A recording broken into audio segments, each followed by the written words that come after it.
all its channels, run over all its banks, and sweep on into Judah, swirling over it, passing through it, and reaching up to the neck. Its outspread wings will cover the breadth of your land, O Emmanuel. Raise the war cry, you nations, and be shattered. Listen, all you distant lands. Prepare for battle and be shattered. Prepare for battle and be shattered. Devise your strategy, but it will be thwarted. Propose your plan, but it will not stand, for God is with us.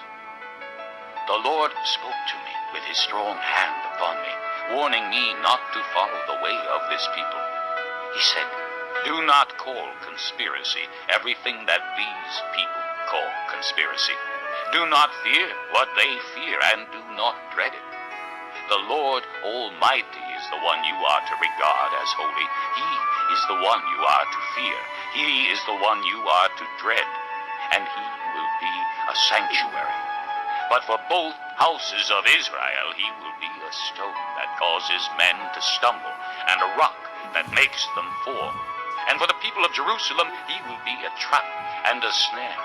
Many of them will stumble. They will fall and be broken. They will be snared and captured. Bind up the testimony and seal up the law among my disciples. I will wait for the Lord, who is hiding his face from the house of Jacob. I will put my trust in him. Here am I, and the children the Lord has given me. We are signs and symbols in Israel from the Lord Almighty, who dwells on Mount Zion. When men tell you to consult mediums and spiritists who whisper and mutter, should not a people inquire of their God? Why consult the dead on behalf of the living? To the law and to the testimony. If they do not speak according to this word, they have no light of dawn. Distressed and hungry, they will roam through the land.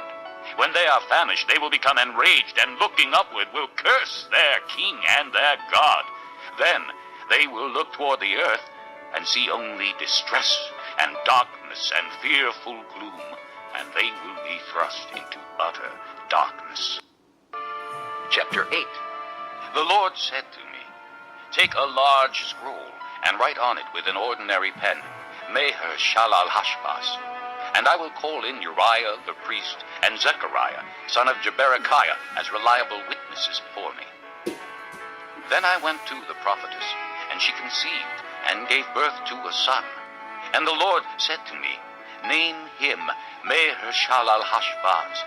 Before the boy knows how to say my father or my mother, the wealth of Damascus and the plunder of Samaria will be carried off by the king of Assyria. The Lord spoke to me again. Because this people has rejected the gently flowing waters of Shiloah and rejoices over Rezin and the son of Remaliah, therefore the Lord is about to bring against them the mighty flood waters of the river, the king of Assyria with all his pomp. It will overflow all its channels, run over all its banks, and sweep on into Judah, swirling over it, passing through it, and reaching up to the neck.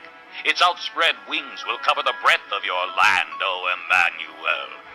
Raise the war cry, you nations, and be shattered. Listen, all you distant lands. Prepare for battle and be shattered. Prepare for battle and be shattered. Devise your strategy, but it will be thwarted. Propose your plan, but it will not